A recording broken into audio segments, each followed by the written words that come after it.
దేవుడు ఎందుకు చూడాలి నీ పని, ఎందుకు చెయ్యాలి నీ అవసరాలన్నీ తీరునట్లు ఆయన సహాయాన్ని.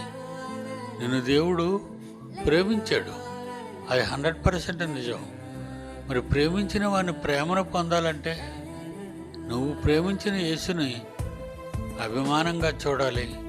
ఆయన అప్పగించిన బాధ్యతలు నువ్వు భూమి మీద నెరవేర్చాలి.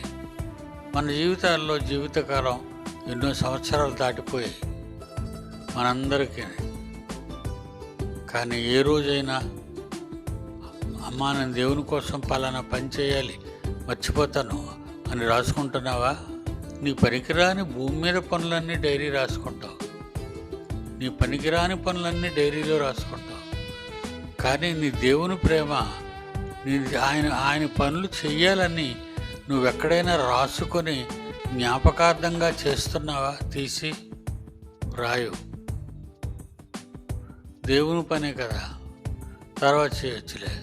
నిర్లక్ష్యత. మరి నేను ఎందుకు ఆదుకుంటాడు?